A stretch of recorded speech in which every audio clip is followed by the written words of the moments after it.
Tenho 34 anos e nunca vivi um grande amor.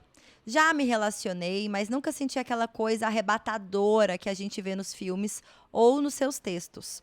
Será que é só ilusão? Ou será que algum dia alguém vai me olhar e me ver por inteira? Eu acho que essa coisa da idealização do que é o par perfeito que a gente viu nos filmes, na Disney, na adolescência, ela ferra, gente, ela ferra com a nossa realidade. Porque a gente tá esperando que vai chegar alguém perfeito, igual nos filmes, igual nos textos. E o protagonista, eu já falei aqui, né? O protagonista dos filmes, a gente vê ele nos momentos cruciais, nos destaques, nos textos de homenagem, no perfil da menina que você vê ela postando pro namorado, ela tá falando as qualidades dele, ela tá enaltecendo a parte boa. Mas a parte real mesmo, o protagonista indo ali num dia muito normal, sem nenhuma importância, escolhendo qual mamão tá maduro para levar para casa. Essas coisas sem graça, assim, ninguém mostra, sabe? Então eu acho que a realidade ela é um pouco cruel quando você pensar, poxa, então será que eu nunca vou me relacionar como no filme tal, Um Amor para Recordar, como o Diário de uma Paixão? Será que todo mundo tem essa pessoa, essa alma gêmea arrebatadora, aquele amor que vira livro, vira filme? Talvez não. Desculpa, talvez você não vai viver isso. E quando você entende a realidade, o desdobramento que ela pode dar, cara, te dá um alívio, porque você para de se preocupar com isso. Você fala, tá, talvez eu não viva. E aí?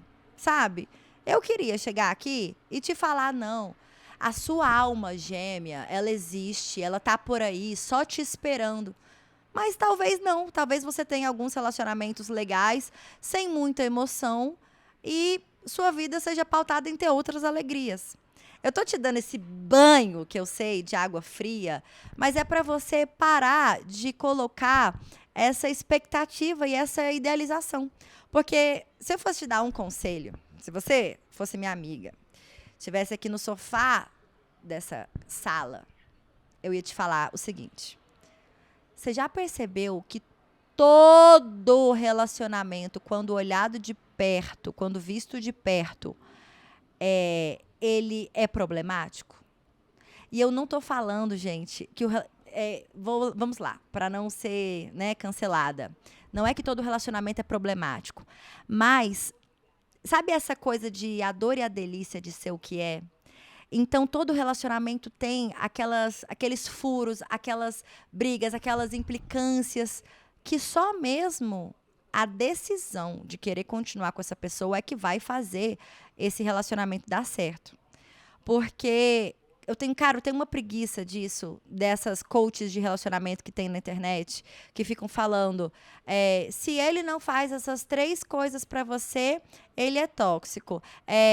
3 sinais de que você está em um relacionamento abusivo, se não sei o quê. Cara, se não, você está vivendo a minha vida? Você está dormindo com a pessoa do meu lado?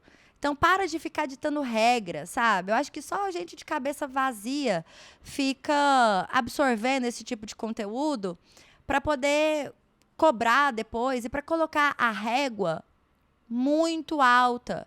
Colocar uma régua inexistente. Vou aproveitar o gancho para falar do meu relacionamento. O meu relacionamento é um relacionamento, tô olhando, falando para ele agora. Tem inúmeras coisas que você me irrita profundamente. Tem vezes que eu já pensei e falei, será que é isso mesmo? Será que eu não tinha que ir embora daqui? Por exemplo, quando você não postou foto comigo no meu aniversário de 30 anos. Pra mim, foi o fim da picada. Foi o fim da picada. Porque aí depois, eu fui me entender, fui fazer terapia, fui entender se isso era um limite realmente digno de alguém sair andando, falando, então tchau, esse relacionamento acabou. Ai, acabou por quê? Ele te xingava, vocês brigavam muito, as brigas eram feias. Que era? Ele era manipulador, ele era escroto com você? Não, ele não postou foto comigo no meu aniversário. Peraí, né? Então vamos balancear aqui. Eu tenho um relacionamento que eu amo, mas que eu tô aprendendo a ceder. Então, ao invés de eu querer que a pessoa mude o tempo todo, eu tô aprendendo, isso é tão importante assim para mim, dentro tudo aquilo que é real. Eu tô abrindo mão de algo que é muito importante para mim, como, por exemplo, me divertir. Eu tô abrindo mão de me divertir? Se eu tiver, aí eu acho que eu posso pensar, porque isso é uma coisa séria. Isso é um valor inegociável para mim. Mas agora não, eu sou um pouco egóica, vaidosa, eu gosto de me expor nas redes sociais. Posso abrir mão disso? Pô, o relacionamento é tão legal, tão bacana, a gente é tão amigo, tão parceiro, a gente chora de rir junto. Ele tá ali pra mim em tudo, tudo, tudo, tudo. Tenho que ficar caçando, então, essa confusão, porque ele não postou uma foto comigo, sendo que ele nem é de postar? Né? Porque tem isso também. Uma coisa é a pessoa postar foto com Deus e o mundo, chega na sua vez, opa, uai, por quê? Mas é do jeito da pessoa. Eu consigo ceder esse capricho meu? Se eu conseguir, beleza. Se for algo inegociável para mim, aí a gente começa a ponderar e começa a filtrar as pessoas que vão passar de um relacionamento legal para talvez esse daí pode ser meu namorado, esse pode vir a ser meu marido. Mas eu acho muito que a alma gêmea não se acha. A alma gêmea se constrói. Porque quando você tem um match com uma pessoa, você gosta de muitas coisas dela, ela gosta de muitas coisas suas. Cara, não vai ter amor todo dia ali no prato, não. Às vezes você vai estar pé da vida com outras coisas de trabalho. Às vezes você vai estar sem saco, sem tesão, sem vontade. E aí, cadê o filme nessas horas? Cadê a trilha sonora? Não tem. O que vai segurar? É a decisão de vocês de fazer dar certo. Eu sou problemática, você é problemática, você é problemático, você é problemático. Na hora de vocês se relacionarem, na hora da gente se relacionar, é um baile de concessão. É um baile de concessão. Você cede aqui? Não, aí eu não cedo. Então aí fica difícil. Não, cedo. Você cede aqui? Cedo também. Beleza. Me ajeito. Então, é querer se ajeitar também. Eu sugiro que você faça terapia.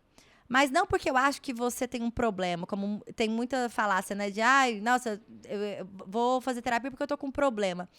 Eu sugiro que você faça terapia para se conhecer. Porque uma coisa também libertadora, outra coisa muito mais libertadora do que a realidade é você entender que às vezes você foi o livramento. Então, eu falo isso não é para te deixar para baixo, mas é porque a gente tem mania de colocar como culpado todo mundo. O culpado é o chefe, o culpado é o cara que me deu o golpe, o culpado é meu pai que foi ausente na minha infância, o culpado é a relação que eu tenho com a minha mãe, o culpado é meu ex que me traumatizou. Quando a gente conta a história, nós somos sempre os alecrins dourados. Isso daí é normal, é do ser humano. Ele nunca vai ser o primeiro a falar mal de si próprio. Mas, cara, entender também que você não é nenhuma flor que se cheire e é libertador. Porque aí você começa a trabalhar com a realidade. Você fala, peraí, eu tenho muita mania que impossibilita a convivência com as pessoas? Eu sou chata? Eu falo de assunto chato? Eu sou irritante? Eu sou cheia dos quereres? Eu sou mimada? Porque se você entender características suas, fica mais fácil trabalhar com elas. E não achar que é culpa do destino, que Deus não quis que você vivesse um amor. Porque essa parte do filme, ela é a pontinha do iceberg. Ela é um momento de terça-feira à tarde, depois que dá tudo errado, depois que vocês passaram horas ali no VaptVupt, resolvendo burocracia, certidão de coisa papelada, aí vocês têm uma crise de riso e, enfim, fazem amor no meio da tarde e aí rola uma declaração espontânea. Aquilo ali que você vê no filme, ele é só a cerejinha do bolo de uma relação que não é perfeita, de uma relação caótica, que as pessoas encontraram o equilíbrio para fazer ela funcionar. É só isso. A realidade é essa. A realidade nua e crua é somente essa. As pessoas quiseram e elas continuaram querendo, dia após dia, fazer com que desse certo. Então, olha para dentro, olha para você. Está dificultando a sua convivência com as pessoas?